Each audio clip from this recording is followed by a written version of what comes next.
मध्य प्रदेशातील छिंदवाडामध्ये कफ सिरपमुळे आणखी एका लहान मुलीचा मृत्यू झालाय, ज्यामुळे मृतांची संख्या 10 वर पोहोचली आहे. किडनी फेल झाल्यामुळे तिचा मृत्यू झाला. गेल्या आठवड्याभरापासून नागपूरमध्ये या मुलीवर उपचार सुरू होते. याच दरम्यान माजी मुख्यमंत्री आणि काँग्रेसचे ज्येष्ठ नेते कमलनाथ यांनी त्याला मानवनिर्मित घटना म्हटलंय आणि मुलांच्या कुटुंबियांना प्रत्येकी 50 लाख रुपयांची भरपाई देण्याची मागणी केली. कमलनाथ यांनी आपल्या ट्विटर अकाउंटवरून या संदर्भात ट्विट केलंय. या दुःखाच्या वेळी माझ्या भावना या पीडित कुटुंबासोबत आहेत असं ते म्हणाले.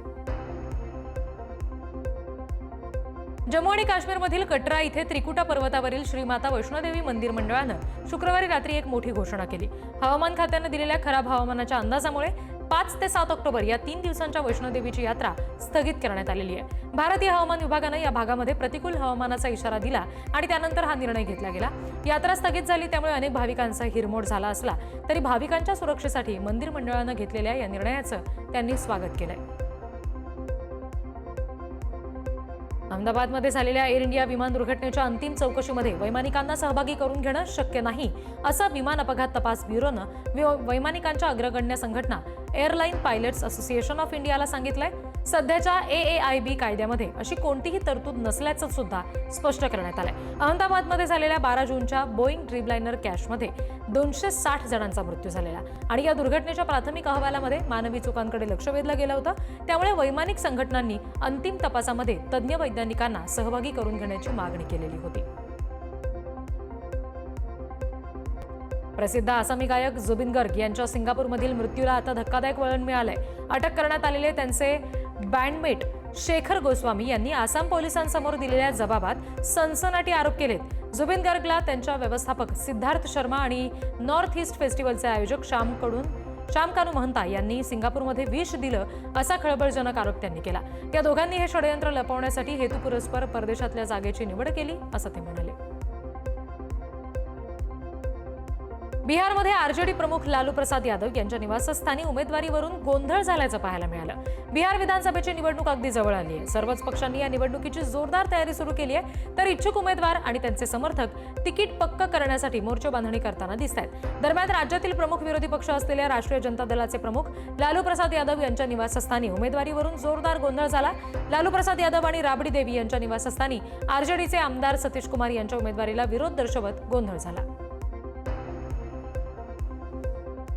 केंद्रीय गृहमंत्री अमित शहा यांनी दिवाळीमध्ये स्वदेशी वस्तू वापरून भारताला महान बनवण्यासाठी प्रयत्न करा असं आवाहन केलेलं आहे. अमित शहांनी नागरिकांना भारतीय उत्पादनं वापरून आणि विदेशी वस्तूंना नकार देऊन स्वदेशी भावनेनं दिवाळी साजरी करण्याचं आवाहन केलंय.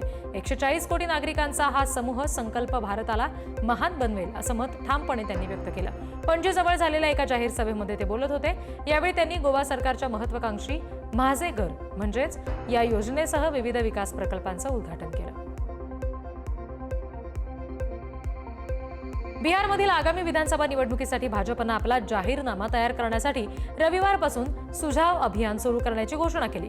पक्षाच्या अजेंड्याला अंतिम रूप देण्यासाठी 5 ते 20 ऑक्टोबर दरम्यान हे अभियान राबवलं जात आहे आणि येत्या 5 वर्षामध्ये काय करायचं आहे यासाठी 1 कोटीपेक्षा अधिक लोकांकडून सूचना गोळा करण्याचा निर्णय भाजपनं घेतला.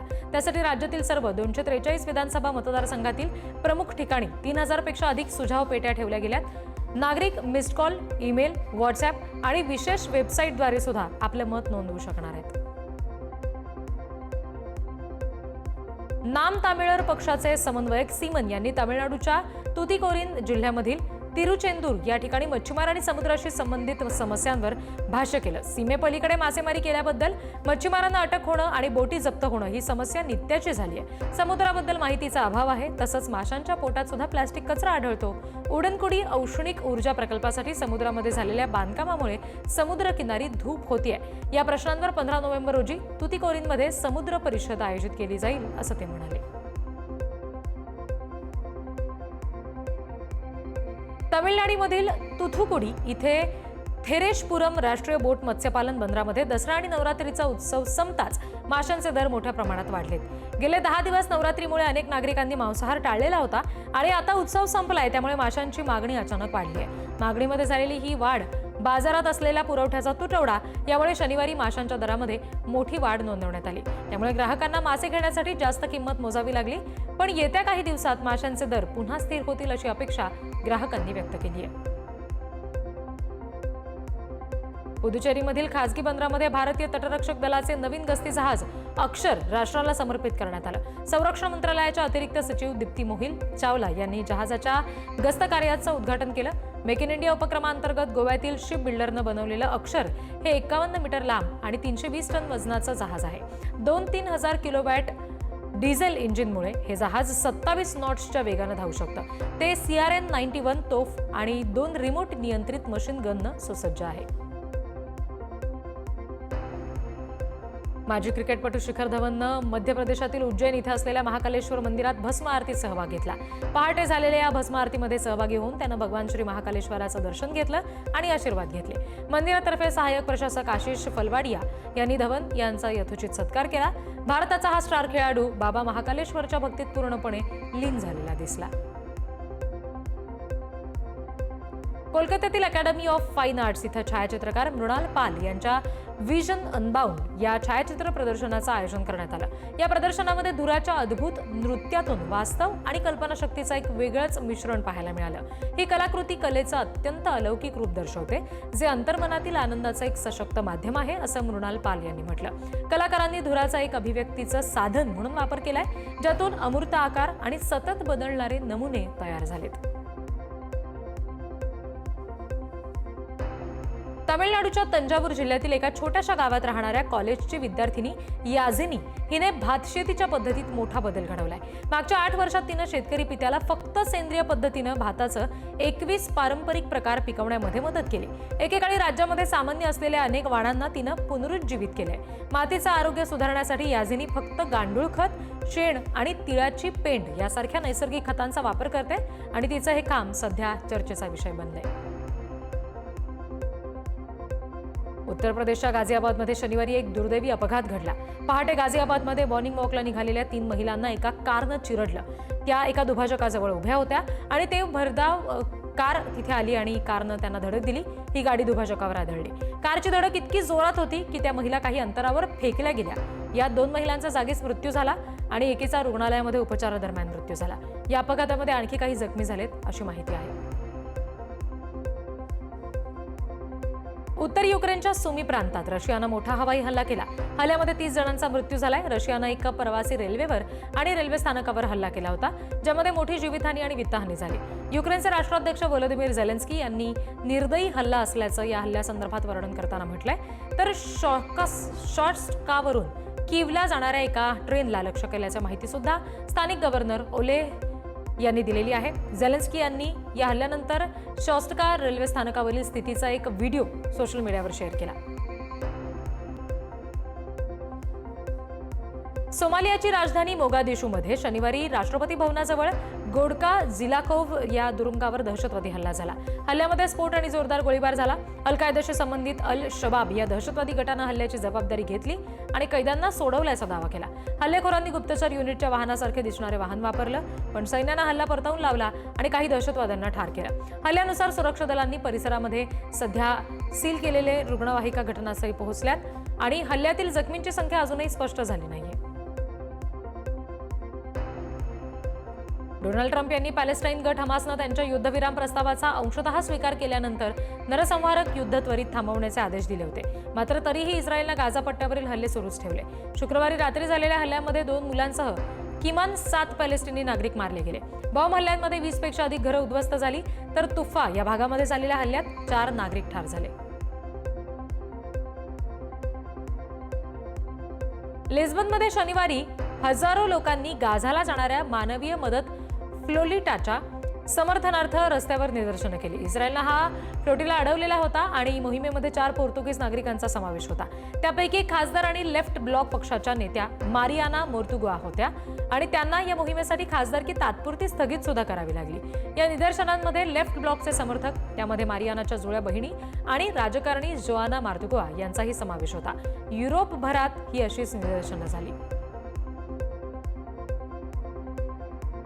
पाकव्याप्त काश्मीरमध्ये 5 दिवसापासून सुरू असलेलं हिंसक निदर्शन थांबवलं गेलंय. पाकिस्तानी सरकार आणि जम्मू काश्मीर संयुक्त अवामी कृती समिती यांच्यामध्ये करार झाला आणि त्यानंतर निदर्शनं थांबवली गेली.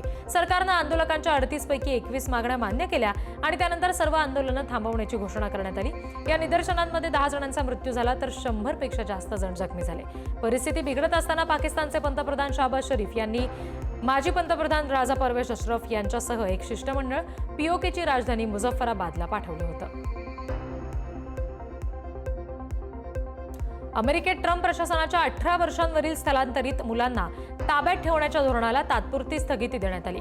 एका फेडरल न्यायाधीशांनी ट्रम्प प्रशासनाच्या नव्या धोरणावर तात्पुरती स्थगिती दिली. अमेरिकेचे जिल्हा न्यायाधीश रुडॉल्फ कॉन्ट्रेसास यांनी अमेरिकेच्या इमिग्रेशन अँड कस्टम एन्फोर्समेंट विभागाला तात्पुरता प्रतिबंधात्मक आदेश जारी केला. त्यानुसार देशात एकटा आणि परवानगीशिवाय आलेल्या कोणत्याही मुलाला प्रौढ झाल्याशिवाय आयसीईच्या प्रौढ निरोध केंद्रामध्ये ठेवू नये असं सांगितलं. अमेरिकेमध्ये एका महिन्यात दुसऱ्या भारतीयाची हत्या झाली. हैदराबादच्या एका विद्यार्थ्याला गोळ्या घालून ठार करण्यात आलं. अमेरिकेतील टेक्सास राज्याच्या डलास शहरामध्ये एका महिन्याच्या आत दुसऱ्यांदा एका भारतीय नागरिकाची हत्या झाली आणि त्यामुळे भारतीय समुदायामध्ये मोठी खळबळ माजलेली आहे. डलास इथे एका गॅस स्टेशनवर पार्ट टाइम काम करणाऱ्या 28 वर्षीय भारतीय विद्यार्थी चंद्रशेखर पौल यांची शुक्रवारी रात्री एका अज्ञात बंदूकधारानं गोळ्या झाडून हत्या केली. जपानला पहिल्या महिला पंतप्रधान मिळणार आहेत. सत्ताधारी पक्ष असणाऱ्या लिबरल डेमोक्रॅटिक पार्टीनं 4 ऑक्टोबरला माजी आर्थिक सुरक्षा मंत्री साने ताकाची यांना अध्यक्षपदी निवडलेलं आहे. 64 वर्षीय ताकाची यांनी दुसऱ्या फेरीच्या मतदानामध्ये शिंझरो कोइझुमी यांना 185 विरुद्ध 156 अशा मतांनी पराभूत केलं. जपानमध्ये 5 वर्षात 5व्यांदा नेतृत्व बदल होणार आहे. माजी पंतप्रधान शिगेरू इशिबा यांनी एका वर्षाच्या कार्यकाळानंतर राजीनामा दिला. संसदेत या महिन्यामध्ये मतदान होईल.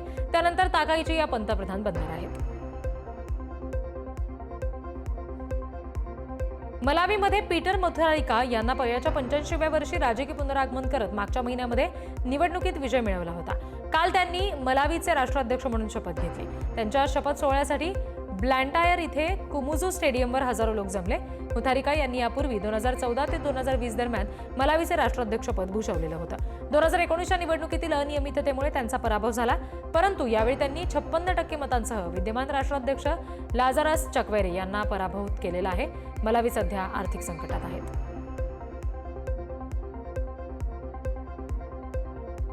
शनिवारी पोप लिओ यांनी व्हॅटिकन इथे 27 नवीन स्विस गार्ड्सच्या शपथविधी समारंभाचं अध्यक्षपद भूषवलं. स्विस गार्ड्स जगातील सर्वात जुनी सैन्य संस्था आहे आणि नवीन कर्मचाऱ्यांच्या भरतीसाठी प्रयत्नशील आहे.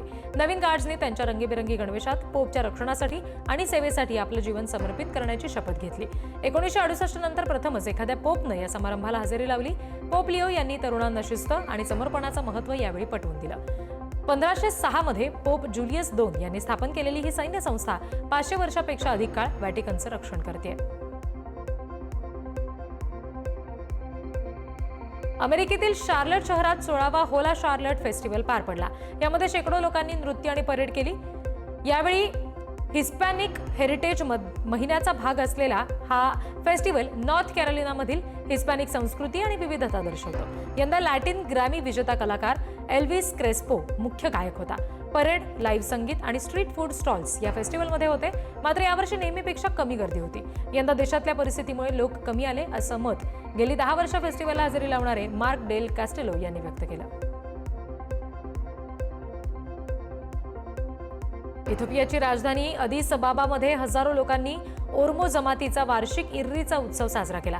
हा उत्सव ओर्मो लोकांच्या पारंपरिक वाक्का देवाची पूजा करण्यासाठी आणि शांती एकतेचा संदेश देण्यासाठी आयोजित केला जातो. यंदा पंतप्रधान अबी अहमद यांनी ग्रँड रेनेसॉन्स धरणाच्या उद्घाटनामुळे उत्सवाचा आनंद दुप्पट झाल्याचं सांगितलं. 2016 मध्ये हिंसक झालेल्या उत्सवामुळे यंदा सुरक्षा व्यवस्था वाढवलेली. अबी यांच्या नेतृत्वात ओर्मो संस्कृतीला प्रोत्साहन मिळत असलं तरी काही ओर्मो त्यांच्यावर पुरेसं काम करत नाहीत असा आरोप करतात. पोप लिओ 14वा यांनी शनिवारी स्थलांतरित आणि मिशनरी यांच्या जयंतीनिमित्त आयोजित सभेत कॅथलिक विश्वासूंना देव आणि पैसा तसंच न्याय आणि अन्याय यापैकी एकाची निवड करण्याचं आवाहन केलं. हजारो भाविकांनी 4 आणि 5 ऑक्टोबर रोजी व्हॅटिकन इथं जयंतीसाठी भेट दिली. पोप लिओ यांनी सेंट पीटर्स स्क्वेअरमध्ये पोप मोबाईलमधून गर्दीतून प्रवास केला आणि नंतर सभेला संबोधित केलं. भाविक रेजिना उबियकोनो यांना पॉप आणि इतर भाविकांसोबत एकत्र असण्याच्या सामूहिक भावनेत सहभागी होण्याचा आनंद वाटत असल्याचं सुद्धा त्यांनी स्पष्ट केलं.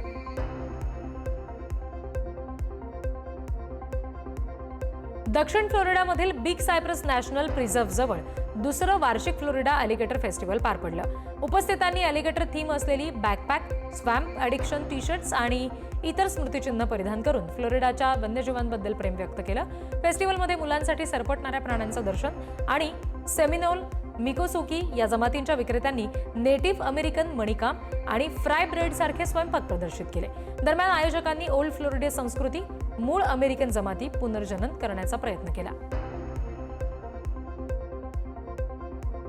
क्विटोमध्ये शनिवारी सेंट फ्रान्सिस ऑफ असिसीच्या सणानिमित्त शेकडो लोक ऐतिहासिक केंद्रात जमले. हा सण प्राण्यांचा संरक्षक संत म्हणून साजरा केला जातो. यावेळी सॅन फ्रान्सिस्को चर्चमध्ये कुत्री, मांजरं, ससे आणि अगदी कोंबड्यांसह पाळीव प्राण्यांना आशीर्वाद देण्याची प्रथा पार पडली. क्विटोमध्ये पाळीव प्राण्यांना आशीर्वाद देण्याची परंपरा लोकप्रिय आहे आणि कुटुंबासाठीचा हा एक खास प्रसंग असतो. उपस्थितांनी आपल्या प्राण्यांच्या आरोग्य आणि संरक्षणासाठी यावेळी प्रार्थना केली.